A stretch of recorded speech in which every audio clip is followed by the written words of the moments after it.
Welcome to the Stephen Mansfield Podcast.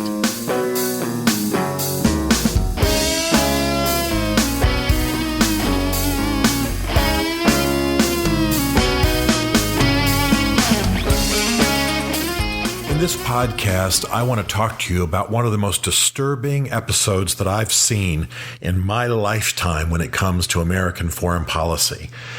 I have lived through, although I did not fight in the Vietnam War. My father fought. I was a teenager in high school. I have seen the U.S. do noble things abroad and also do less noble things abroad. I'm a student of American history, especially American foreign policy, so I'm aware of our less valiant moments. But I'll have to tell you that what I have been witnessing in the last few weeks of the U.S. abandonment of the Kurds has been absolutely stunning to me. Let me review the history for you very quickly.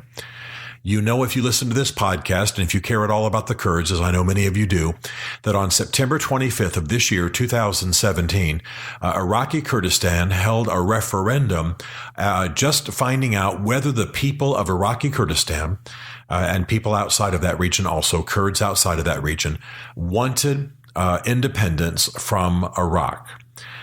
This was something that I encouraged. This is something I believed in. This was simply taking the tone, taking an inventory, so to speak, polling the Kurds of Iraqi Kurdistan to find out if they were interested in breaking from Iraq. I want to say quickly that the context of all this, of course, is that Iraq is a failed state.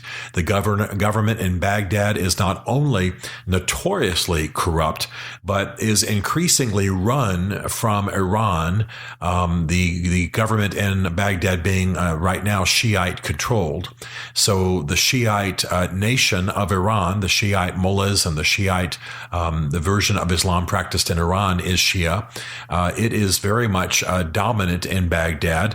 And I think if you've been watching the news, you know that Iran is attempting to create basically an arc of control throughout the Middle East. It's expanding dramatically and basically taking advantage of the chaos that is in places like Syria, etc. So Baghdad is corrupt. Aid that is going to the nation does not end up going to the Kurds. Petroleum profit sharing agreements between Baghdad and the Kurds are not honored by Baghdad. And this, by the way, comes in the wake of Baghdad and the Iraqi army having horribly surrendered and just proven themselves cowards in the face of ISIS, leaving hundreds of millions of dollars of U.S. aid in the field for ISIS to use against people of every kind. It's a horrible situation, but here's what you need to know. Iraq is failing as a state. It will probably cease to exist in our lifetime.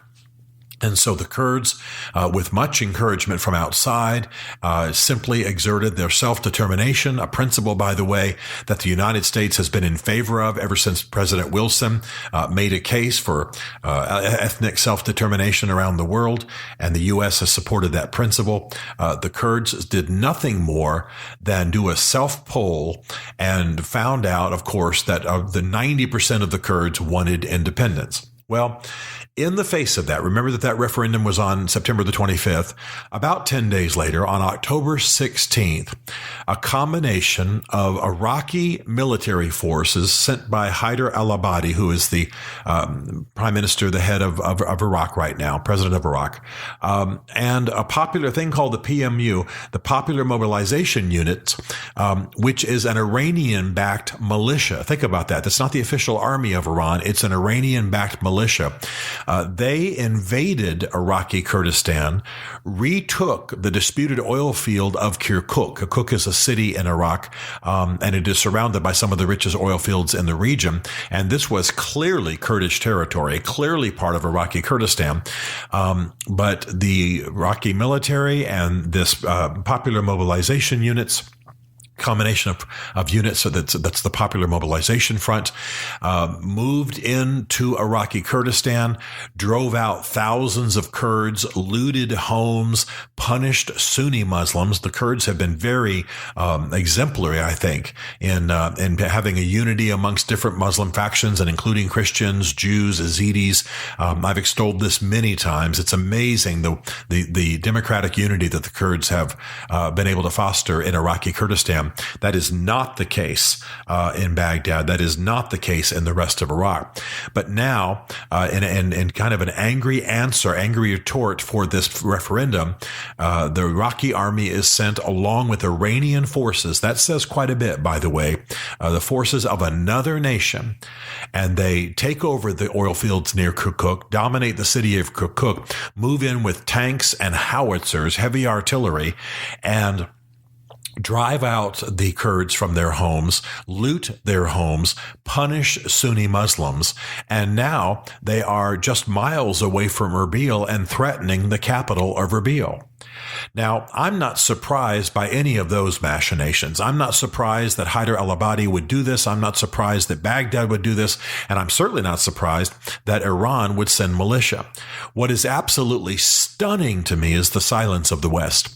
What is absolutely stunning to me is that there has been no major speech or declaration or statement about this from Washington, D.C., except for some, thank God, dissident congressmen and senators who have spoken out. Senator Schumer has spoken out.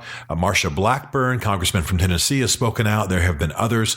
But for the most part, certainly not from the Trump White House, has there been any sort of statement or declaration or calling for these hostilities to end. And by the way, I'll have to say, and you know that I'm a bit mixed about Trump. I've been very clear about that in this podcast. I obviously am a conservative. I obviously am glad that he champions conservative causes. I don't like his manner. I don't like his crassness. I don't like some of the lean towards racism that he has allowed in his and the way he campaigned and the statements that he's made. And I'll have to tell you that there's not been anything that has come from the White House since these hostilities began. And in fact, what was said prior to the hostilities was that the U.S. would remain neutral. Well, not only is that not true, it's impossible. There's no question that Baghdad would not have moved against the Kurds if they did not have U.S. permission. Baghdad doesn't take a leak without U.S. permission when it comes to military affairs.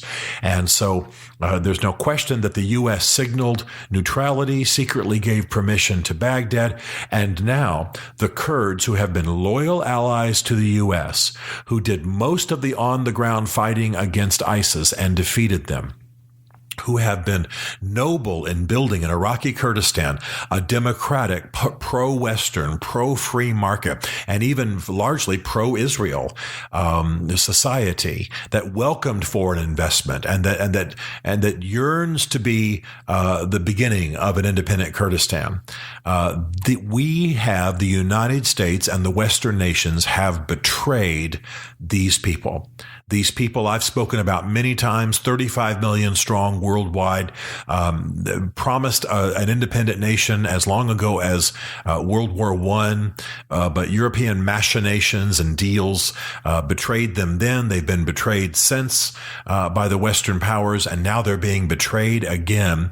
And a Trump White House, which ought to be, because Trump made many statements during the campaign in support of the Kurds, a Trump White House, which ought to be sounding loudly in this matter, ought to be fighting for a restructuring of the Middle East, ought to recognize the virtue of the Kurds and the value of the Kurds, has been typically distracted by Twitter wars, and so is not making a public statement.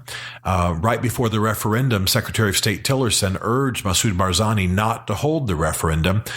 So the U.S. made very clear their opposition. And now the U.S. has been sitting silently by while a combination of Iraqi and Iranian forces, just think about that now. These are two nations that fought a war within the last 3 decades. They now have come together against the Kurds, and the West has done nothing. Now, what should be happening is that the U.S. should be encouraging a nation called an independent Kurdistan, the Independent Republic of Kurdistan in the Middle East, should be negotiating with the powerful nations around the Kurds there in the Middle East and Iraqi Kurdistan, and helping to support that nation. We should, frankly, in my opinion, move our military base from Incirlik and build it right there in Iraqi Kurdistan so as to support and stand with the Kurds. And then we would help with a shift in the Middle East, building with our allies rather than constantly financing and pleading with our with allies that aren't real allies, like Turkey with the crazy man Erdogan in charge of it, and other nations in the Middle East.